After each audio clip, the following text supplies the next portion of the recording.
And speaking of Drag Race, let's talk about Drag Race. So we got to talk about that last episode that happened when Briar Blush finally got the chop from Drag Race. Unfortunately, but then again, we all knew her. It was her time. Like there was like how long were they going to stretch out that whole Athena Dion drama, and of course her situation with Mia Starr came to a head, and the way they were trying to wrap everything, I said, okay, she about to go home. Like you can always tell at this point when you've been 18 seasons into this show, you can already tell like with the narrative and everything. Okay, it's got the 3-part act, the beginning, the middle, the end, where they came back into the workroom. They didn't even read the damn sashay away note that our nurse put up on the thing. All of a sudden they get into this thing, and then Mia goes in and confronts Briar, and it was like that. Oh, you wanted people to respect your boundaries, but when it comes down to other people, you would say crazy things to Athena. And now you come in between her and Juicy and all this other stuff. And I like the fact that you have this great relationship with Juicy, but the fact of the matter, you trying to come in the middle of stuff probably because you want to fuck Athena. You got a funny way of just getting around a professing your love for somebody. It's giving very much like teen crush that I gotta bully the person when I secretly like them. So with all that being said, then came the part where Briar ended up having a Wendy Williams moment, and she was literally looking like, and literally had a moment where she just fainted on the stage. So she basically spoke to Entertainment Weekly and revealed what the whole cause of the situation was, because she said there was a diagnosis that happened after the fact. So as y'all know, Briar Blush is like, that's a tongue twister, made an unforgettable impression on Ru's season 18 episode season of, I should say, of Drag Race. Known for her confidence and a unique perspective on drag, the Boston Bates Queen faced a dramatic episode filled with cast tension, a vulnerable moment of honesty, and scary feigning spell that ended in her time in the competition being cut short because they had her go up against Kenya Pleaser. And I was like, wait a minute now. Kenya Pleaser is giving me my life on this show. Y'all better not chop her this early.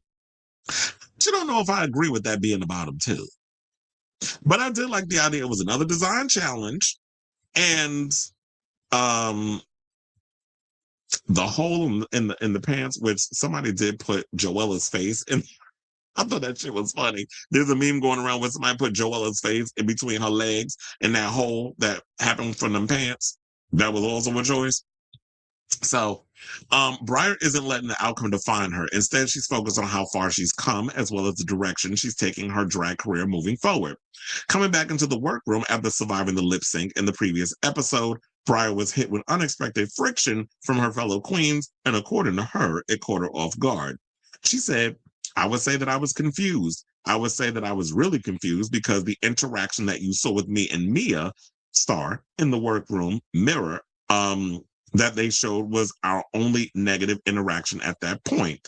And we just hadn't talked until we were back on the couches. And so when she started, I was confused, and me and Athena had already talked, and we were like, oh, we're good now, way earlier. And so when that happened, I was like, what? Huh? Oh, you turned into Peaches? What? Huh? All right. Y'all know that's all. But who knows? Maybe it was a production thing, what they were saying with that. But it's like the way that the show went is our assumption that, you know what, maybe you and Athena did talk off camera. However, production probably wanted it on camera. And the thing was, Mia and you didn't talk. They were aware of a little bit of the friction because they had that off camera scene that we saw where you were vulnerable and you opened up and said that you were in a, because I was talking about relationships, if y'all had a man or not, whatever the case was. And Briar opened up and was like, I guess she had like a bad breakup or something or another. And because of the way Briar comes across on the show, Mia made a joke and was like, were you the problem? Were you the cause of the breakup? And I guess that was a trigger because we don't know what was going on in your personal life in that relationship. We don't know the extent of what you went through. And she felt the way. And she shut down. But I do agree with the thing is that you can't go around trying to push boundaries and poke bears and try to push the limits with people, but then you have a limit for you and then you get mad. So it just comes across as like it's one-sided. Oh, you could do it, but you could do it to us, but we can't do it to you. And so maybe your situation wasn't resolved with Mia, production knew this, and they were like, "We need a moment," and they played me, and on Mia bringing it up and getting in her ear, and then she had to bring it up on camera. Hence, how it all starts, all the friction going back and forth. So that's my overall assumption of what may have happened. Because you said that you and Athena were good, maybe Mia wasn't aware of it. Because they all family. So even then, Briar said she wasn't interested in dragging the moment out. And she said, I don't want to have any malice with my sisters. So really in that moment, I wasn't fighting them because I didn't want to fight. I was like, oh, what's going on? So now the tension later led to a more emotional conversation with Mia when Briar opened up about being or othered, by her family and leaving home as a teenager. She said, I think for me that's not necessarily something that I was shy to tell people about in my life. I think I consider myself a success story in the idea that people don't have to love or accept you for you to love and accept yourself.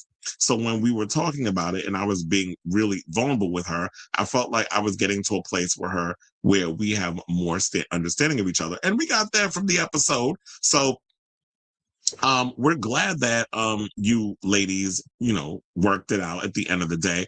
And so then now let's get to the faint heard around the world. So the episode took a dramatic turn, as y'all know, when Briar fainted on the main stage right before the judges revealed who they thought made the best outfit between her and Juicy Love Dion. So, it looked like Laura Roche caused her fainting spell. Now, not much, I'm not going to lie, she said when asked about what she remembers from that moment. I remember getting critiqued. I thought my critiques were what they were. I don't even remember really I remember a few things of what Laura Roach was saying, but I remember in that moment, I just remember my head feeling so warm and I was getting so tired. Like I said, she probably was overheating, whatever the case was. She had a Wendy Williams moment because she fainted just like her.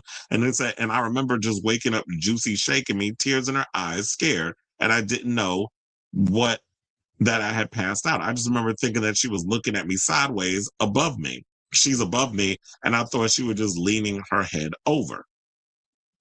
Now, after filming, oh yeah, and it was also this, before we get to the rest, there were some queens on the show that believed that she was faking it. I don't know if she was faking it. I'm not there. I'm not her doctor. And I'm not in Briar's head. But I'm just going to take it for what it was. If she fainted, she fainted. And if y'all don't have a reunion this season when y'all bring this up, but then again, they never have a reunion. Y'all don't even have a Bring Back My Girls where y'all did the last season thing. Y'all need to bring the reunions back. But maybe it's the show's gotten so boring, there's really no reason to have a reunion, but whatever. So after filming, Brian learned there was a serious reason behind what happened. She said, well, after the season of Drag Race, I really considered how I approached drag because I wanted to mention that the reason I ended up fainting was because I had pneumonia during filming. She said, I was diagnosed later after getting home. Because, yeah, you got them regular medics that work on the show. That's like the medics that work, no shade. The medics that work at my job, Madison Square Garden, whatever the case is, they'll check your vitals, see if you're okay, whatever the case is. If you need to go for like even something more extreme, you go to the doctor, you go to the hospital, they check you out there with the professionals are. Yeah, you have your medic people that are on staff that, check the blood, check your, vitals, all that other stuff. But then you have, if it's something serious, you go to the hospital. But the doctors reside. So yeah, she said she was diagnosed with having pneumonia when she got home. Now looking ahead, she said the experience has pushed her to rethink how she approaches drag and her health, saying, and so I really want my drag in the future to be, I want to make sure that I take care of myself and do things that are artistically fulfilling with my drag. And that's my mantra going forward, that I think me first always to make sure that drag is something that I love and is not putting me in a position where I'm doing things just because to do them. Now, despite the on-camera friction, Briar said that she's in a good place with her cast today, saying, yeah, I would consider me and all the cast friends. Me and Mia talk, me and Athena talk. We FaceTime. We're all good friends now. And whatever fights we may have, we did resolve that there, and that was real. And we became better friends afterwards. So they work things out. So don't send the girls hating all this other shit with each other. They have their drama. They're in a pressure cooker. They're working 14 and 16-hour days on a set for a month and a half. It is what it is. And so don't send the girls hate. Now, one thing about Briar, she may have worked things out with her season 18 sisters. But one thing she ain't work out was this apparent beef that she has with Miss Jan Sport. Because she went over there, and it probably aired already because it is about 9:48 as I'm doing this topic on a Monday p.m. Um, she appeared, but then again, it's probably in the VIP questionnaire thing that you got to pay the $2 for. They asked her about this drama that happened between her and Jan, where Jan was on an episode of the Pit Stop with Bianca Del Rio, and they talked about she, I guess, gave some harsh critiques on Briar, and apparently they got beef. So I do have that clip, which I posted on my Instagram, by the way. And so we'll go and we'll look at that video, and then we'll come back and talk. Since you brought up TikTok, before we get to this last question, I was just going to ask, how's Jan? I knew it. If you don't know, really I'm going to give really quick. I'm going to give you a little in a nutshell. Miss Briar put up a TikTok, and she was like, I work with this drag race girl, and she was just rude, and she was this, she was that, and blah, blah, blah. And then she ends it. She ends the video. And then she got like a bunch of messages like, well, who's the girl? If you're not going to tell us the girl, then why bring it up? So she makes another TikTok. She's like, okay, it was Jan. And then Jan comes out with a TikTok, and she's like, well, she's a liar. And so I want to know, did you guys squash it? Did you guys squabble talk? Yeah. Squabble. Like, where's that drama at right now? Okay, so I knew you were going to ask this, Naisha. I know how you play.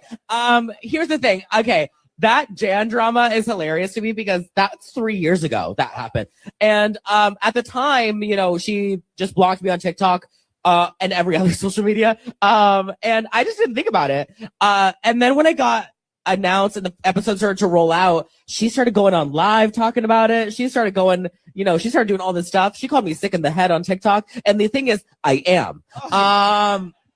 But I will say that I hope that she's in a better place with it. Because you want to know what? In life, we can laugh at ourselves, and it's not that, because really, I just called her rude. It's not like like, come on. Yeah, come on. Whatever. Didi is shady. Didi, your sister. She's a shady girl. But no, I have no issue with Jan. Yeah, absolutely. I'm sure that she. Well, let's FaceTime her now. Sure, do it. I would love it. Oh my god, that'd be fabulous. I would love that. I don't have her number. Look at Nobody has her number. All right, we've got our next question. Love you, Jan. That bitch came to Chicago, went to the drag race experience, and didn't even pop in here and say hi. Girl, bye. But you want to know what? The last thing I have to say about it, I got her some bookings out of it. So you're welcome, bitch. Yeah, you're welcome. Right. I love you, Jan.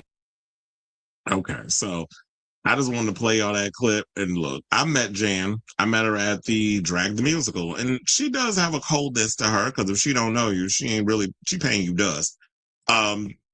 And that's kind of like the energy I got from her when I was at that event, when I went to the drag race. Well, no, the Drag the Musical, the one with Alaska that she put together, which was off Broadway and is no longer around. So yeah, I just want to play out that clip, and in case you didn't see it, and definitely, and my Instagram, if you want to follow it, is at Chris Avalon 1. So follow if you want to follow, but because, you know, I'm chopping TikTok, especially after the Ellisons recently bought it, and they got those stupid, you know, rule thing that they got on there. So I'm about to get rid of that damn streaming service. So I mean that app. Even though I will miss some of the Roscoe stuff and all the other clips that I want to get and show y'all on here, I just have to find other ways of getting it. So I say all this to say, what do you guys think of this story regarding this recent episode of Drag Race, Briar Blush all together? And did you even see that recent episode of Roscoe's viewing party that you can check on YouTube every Monday? But if you pay the premium, the VIP thing, I think you can watch it like Friday or Saturday or whatever. So whatever your thoughts are on this matter, let me know in the comments down below.